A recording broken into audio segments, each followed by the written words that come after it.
All right, so we got Vashtorr the Arkifane, explained by an Australian. Hopefully I said that right. If I did say that right, that's amazing. But if I didn't say that right, don't laugh at me. Make sure you guys follow my Twitch at twitch.tv/KingAndy with 2 Ys. Is in the description and is at the bottom right of the screen. Let's get right into the video.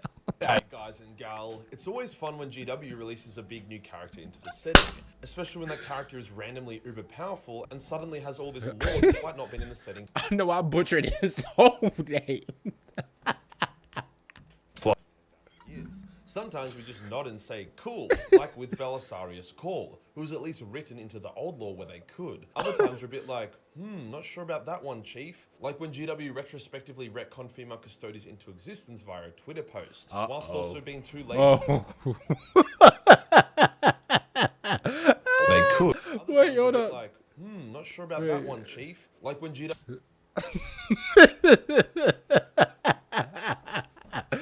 Since the first of the 10,000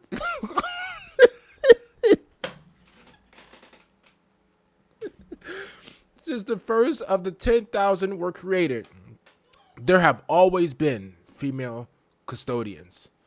4.3 thousand comments, 11,000 likes, 4.3 million views. I'm gonna be honest with you, without even seeing the comments. Oh my God, and they tried to drop it at 214 too. Oh my goodness. Oh my goodness. I know. Oh man, I'm trying to see if I can find this post. Bro, I know a lot of these comments were going bananas. Let me see, hold up. Let me see if I can try to find it real quick. Twitter post, whilst also being too lazy to release a model or even official artwork of one. Vashtorr falls into the first category. Sure, it's a bit jarring to see a new Chaos player pop out of nowhere with next to no context, but he looks cool, acts cool, has a cool model, and cool official artwork. Plus, he does fall into an unclaimed niche within the Forces of Chaos and opens up the door to some potential dope as hell Dark Mechanicum lore. Before we get started, I have something awesome to show you guys. I know that a lot of you don't collect or paint miniatures because it's expensive, time consuming, and you like having sex. So I've developed a solution. Partnering up with Masters Minis. As a Christian man, we don't do that. You know, we wait for the right one. And I'm right, y'all, right? Y'all with me? Yeah, y'all, yeah, they with me too. We don't really indulge into those activities. We're now offering a service where you can buy major minis fully painted that are then shipped to your door. The mini will be assembled, based, painted, and varnished before being shipped worldwide. The best part is you get to choose what paint scheme on the model you would like, whether that be matching the display paint jobs that we do or having an entirely unique paint scheme. The way it works is that on the product pages, there is now a button that will take you to a form, or simply go to the nav, and that form allows you to pick what model you want pre-painted, and then you can describe the paint job you would like, as well as adding in demo images, extra info, and so on. I'm sorry, I'm looking for some real quick on Twitter. Painted mini. The first is battle standard, which would be. I found it. All right, I found the tweet. I'm gonna read two replies. It has 4.3 thousand comments and 11,000 likes. Okay, people can 3D print your models. Hope this was worth it. Oh man. One dude said, I'm not into Warhammer, and even I know that's not true. I feel bad for the hardcore fans. Oh, man. Bro, a guy said, I've been a GW customer for 30 years. This is the kind of money I spend on GW products, whether it's my FLLGS online stores, the GW web store, other sources. I collect over a dozen 40k armies, totaling approximately 50,000 points. One which is He said, he said, I went ahead and canceled my Warhammer Plus subscription, and I'm going to pause my spending on Warhammer products for the time being and take some time to reevaluate. My bad, y'all, I can't read. Reevaluate how much, if anything, I want to spend in the future. If you're not going to respect the time and effort that people put into the setting and learn about the world you've built, if you're not going to support the customers who've helped build your company for decades, then I don't see a reason to put any effort into supporting GW and any reason.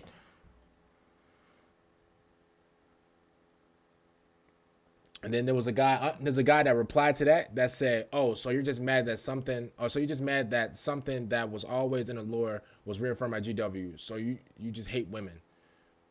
Here's my thing, right? Somebody else said they got a BLM and they got the pride flag in a name. They said the fragility the fragility of your masculinity is truly second to none. Wow, bro, they really beefing over this. And the reason I brought up, and the reason I said that person has like the pride flag and the BLM whatever, is because if you go on Twitter, bro, most people that has the BLM or the pride flag in their name, they always bring up something about hating women or you're a misogynist and all this and all that. That's why I said that. So you can know, you know. If I'm being honest with you, man, I wish I knew more, bro. Here's the thing. I do know some things about Warhammer and stuff like that. Whenever it comes down to like, you know, the whole thing about women belonging in like some factions or whatever. And to be honest with you, bro, like I did hear that women weren't really in the series. That's what I heard. Okay, I didn't really like, you know, like that information isn't final, but that's what I heard. I heard that women really didn't have like a big role and like some of these factions and stuff like that are claimed to be. So it's up to y'all, bro. Is it true that women were that women had a big role, that women were in like, let's just say like the 10,000 Sons or whatever? I don't know if that's true or not, y'all, but last time I checked, I mean, I'm a Warhammer new booty. I'm a Warhammer newbie. Last time I checked, that wasn't a thing. Now, if I'm wrong, I'm wrong. I'm not going to be afraid to say, listen, if I'm wrong, I'll say, oh, okay, well, I'm wrong. But if, you know, you guys let me know, man. You guys breaking down to me. I just had to pause it real quick. I know I'm yapping. I took up time, whatever, but I had to read that out loud, y'all. I'm sorry. More or less a speed paint. The mini will be completely eligible for tabletop games, will have a clear and distinct paint scheme, and will still look decent. And then there is the Parade Standard. These are the model paint jobs designed to be looked at closely. They take over double the amount of time that Battle Standard do to paint, and are designed to really pop and stand out in your army. Now you may be thinking, fuck, this sounds expensive. That's not even the case. Let's take Ra for example. To get Ra normally, it's about $16.50 USD. But if you want to get him painted to battle standard, somebody said Laer. USD. And that includes the cost of the model itself. Then to get a parade ready, proper, it's only $66, which once again includes the actual purchase of the model. Usually you need a buyer model to a painter, give him over $100 minimum, and then pay for shipping back. So like $200 or more all up. But here you can get parade ready painting for less than half of that. Did I also mention the turnaround time is around 2 to 3 weeks or less? We have very limited. Bro, I'm gonna be honest with y'all, bro. I remember a lot of you guys in the video that I made where Majorkill was crashing out on on Warhammer. The video that I made, man. First of all, shout out to all you guys for like watching that video, man. A lot of you guys were like, bro, like you're not really a Warhammer fan until you hate GW.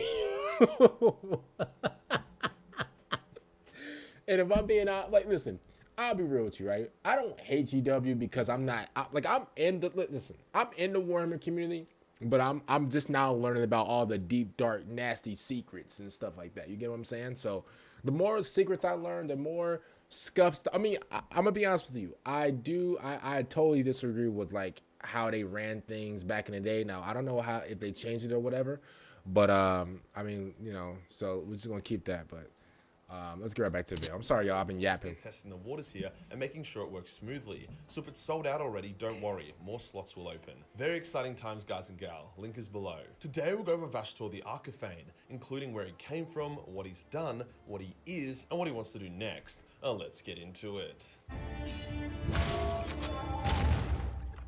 To talk about Vashtorr, we need to first talk about the Forge of Souls, a place that has existed in both fantasy and 40k for many years now, so A+ for giving Vashtorr some context. The Forge of Souls is one Let's get into it! of the few realms of Chaos that is independent from the Chaos Gods. That is because it is too valuable for any of the Chaos Gods to control. It would give them too much of an advantage in the Great Game. So the agreement is that any Chaos God can treat with the Forge of Souls, but they may never claim it. I mean, of course they've fucking tried because Chaos doesn't really like rules, but the Forge is mighty and can defend itself. Whilst it will also receive help from the other Chaos Gods who wish to thwart whatever attempt to claim it is underway. For some added notes, the Forge is where the Soul Grinders are made. Demons who are impatient to be able to rematerialize after being banished, so the Forge remakes them into these cyborg monsters, allowing them to return to real space significantly sooner than otherwise. The caveat is that while they are a soul grinder, their allegiance to the Forge of Souls goes beyond their original Chaos God, and if any Chaos God tries to invade the Forge, then all soul grinders must defend it at all costs, even if it means defending it against their own patron god. Spicy. Vashtorr is the current Lord of the Forge of Souls, similar to how Be'lakor claimed it in the Total War Warhammer 3 campaign. Since the Forge of Souls likes to be out of the limelight and just prefers to strike bargains and create demonic weapons and shit, Vashtorr has been incognito, despite the demigod demon having existed for a very long time. He's only appearing now because his ambitions have transcended. This is his look? Listen, I'm not like Brad Pitt or nothing. I just had to check out his look real quick.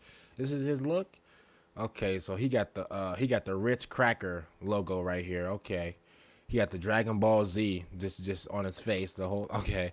I mean, listen, I respect it. I'm not a guy to talk or whatever. You know, this guy, man, he'll take my life away in once. Like it just one slap. You know, like he's the type of guy, bro, to drop multiple loads on me. Like, you know, like I'm gonna be. Pause. I'm cooked, right? I'm cooked. Yep, that's clicked and shipped. Okay, let me just stop talking. Beyond just being the master of the Forge, which explains why he hasn't appeared in the setting until now, and as explanation goes, I'll take it. It makes sense. Vashtorr gains power and strength through acts of innovation and curiosity, making him overlap a little bit with Tzeentch and Slaanesh. However, he gains the biggest boost when acts of mad science are performed and creates stunning results. For example, the creation of the Necrons, the Primaris Marines, the Curse founding, even the creation of the Primarchs all would have empowered Vashtorr. As Vashtorr is a demon of Chaos Undivided, he is beholden to no one. Demons of Undivided are very rare. Firstly, because their creation process is much more complex than a normal demon. What I mean by that is whenever a Chaos God wants to create demons, they simply shed off shards of themselves. The bigger the shard, the more powerful the demon. Yo, oh my goodness, brother, hey man, you gotta be like a top tier surgeon to close this up right here, man. This is diabolical. Oh my god, bro, you need to that need to be like knitted together or something like that, bro. Man, you need to be stitched up. This is crazy work. However, when it comes to undivided demons, they have no god to spawn them. Thus, they must be spawned another way. Draknian was formed from humanity's first murder. Be'lakor was a demon prince so valuable to Chaos that none of the gods dare claim him for their own. And Vashtorr, well, we don't know exactly how this dude came about, but the lore theorizes that it could have been due to a very violent and mad sciencey arms Bro race. just spawned out of nowhere. In heaven. Other theories claims he rose to prominence during the Dark Age of technology, where mankind was rampantly accelerating their science and tech with zero regard to restraint or caution. Regardless, the dude is here. The second reason why Chaos Undivided demons are so rare is because if they do manage to spawn, they are often hunted down and destroyed by the forces of the other Chaos Gods. Oh, wowzers. If you can't control it, destroy it is sort of their vibe. So for them to avoid this fate... I mean, that's a lot of people's vibe, especially like in real life. You know, listen, if you can't control, if you can't really destroy something or whatever, if you can't like control something or whatever, they typically look at that as like a threat, in a way of like, if let's say for example, what's a great example? Okay, you guys ever watch like the Superman movie? I think is it Man of Steel, or which one is it? Whenever Superman is like whenever they put Superman in the handcuffs and he's like walking with the army or whatever, and then whenever he was sitting at the interrogation table and he was talking to his crush, and then and Superman was like, I think he said that y'all look at me as a threat because y'all can't control me, something like that. It's kind of like that in the situation. Like, even though something's like really powerful or something like that, it doesn't really mean that like it's evil or whatever. You just want to control it, which kind of makes you look weak, because it's kind of like you're saying that, oh, if I don't control this thing can like, just clap my cheeks. So they have to be useful to all Chaos Gods. which Vashtorr is since he is their dodgy arms dealer. Something I do really admire about Vashtorr is how much of an autist nerd he is. Unlike 99% of demons, Vashtorr doesn't really like to lie or mislead or trick you. He doesn't like making you sign contracts that have hidden caveats or plot twists. The T's and C's of his contracts are very specific, which just shows that demons that need to lie and trick are just obnoxious and terrible businessmen. So now I've got the lowdown on the big boy. What is he actually trying to do now? Whilst being the Lord of the Forge of Souls is cool and all, the man is bored and he wants to step up in the world. So he decided he wants to ascend to become the 5th Chaos God, something that every undivided demon in their cut wants to do apparently. But you can't just become a god, it doesn't work like that. You need something to fuel your ascension. For Be'lakor in Total War Warhammer, he used the soul and life force of Ursun to fuel his ascension. For Vashtorr, he can't get his hands on a gigantic ice bear god, so he has to be a bit more creative. Vashtorr discovered that there was a spicy lock somewhere that if opened, would grant him the power he needed to ascend. However, the key had been split into numerous powerful artifacts that were scattered across the galaxy. It's not entirely clear what exactly the key unlocks, but what we do know is that it was created by the Old Ones, hence the lock it works on was also created by the Old Ones. Likely to lock something away of incredible and terrible power, like a chunk of chaos power or something, which would explain why the key fragments to unlock it are mysterious artifacts that are also very powerful by themselves. Vashtorr met up with Abaddon and was like, "Yo dude, I can help you build a fuckload of massive chaos space hulks, which you can use to devastate the Loyalist forces and push back the Indomitus Crusade. In return, what type of damn accent is this? That these Arks of Omen, as they will be called, recover."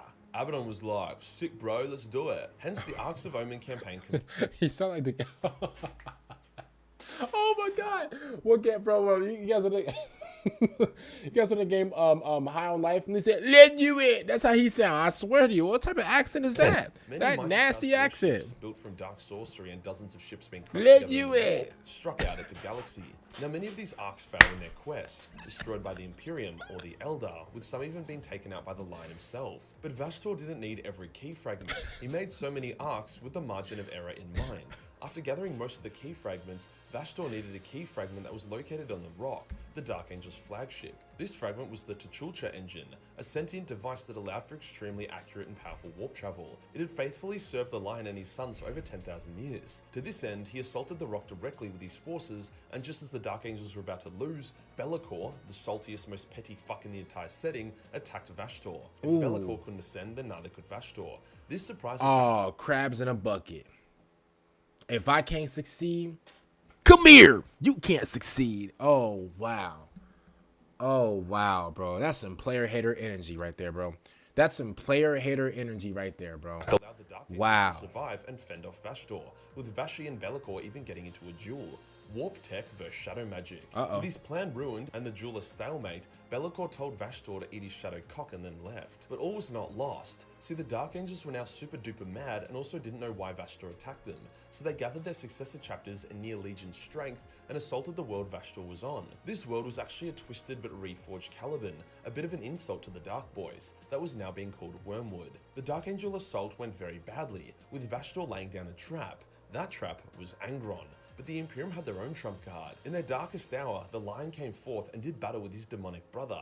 It was epic, with the Lion winning by stabbing Angron in the throat and then bashing his brains out with his shield. Vashtorr was like, holy shit, but still managed to retrieve the key fragment from the rock while the Dark Angels were distracted. He convinced the Tzeentch engine to join him, as he would reunite it with its other key fragments and make it whole again. So despite Chaos suffering massive losses, including Vashtorr's own personal Ark of Omen and the banishment of Angron and loss of his warriors, the key fragments had been reforged and the key was now ready for use. Vashtorr used the key's powers to turn Wormwood into a gigantic planetoid ship that could be moved around. Vashtorr now seeks the lock. He does not know yet where it is, but that is what is taking up the entirety of his focus. The last time we see him in the lore was when he joined in on the Pariah Crusade, the war between the Imperium and the Necrons, which is now turned into a three-way war, or four-way if you include Imhotep joining in the fighting against the other Necrons as well. His purpose in the war zone isn't yet entirely clear, but more likely than not, the war zone is either the location of the lock or a map to the lock. Either way, his presence has greatly pissed off Belisarius Cawl as well as the Silent King.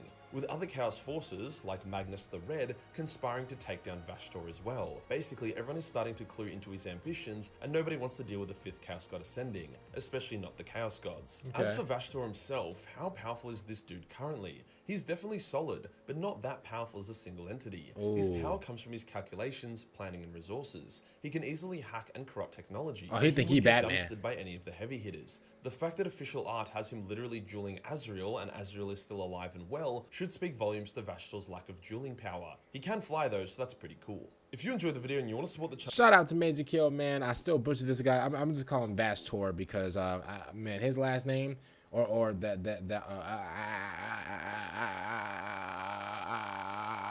Arkifane. Hopefully I said that name right. If I didn't, that's my fault. Other than that, man, make sure you guys check out my Twitch at twitch.tv/KingIndy with 2 Y's. It's on the screens in the description down below, just in case you guys just need one tap to go straight to it. Other than that, man, I'm gonna see you guys every time out, bro. And comment down below, man. The whole thing about the females and Warhammer, bro. Comment down below, like what's your take on that? Because I don't have the knowledge to even like try to give a take on that. So I want to see what you guys say about it. And you never know, bro. Listen, I might make a cover out of it. I might cover like a video out of it. So you never know. See you guys later.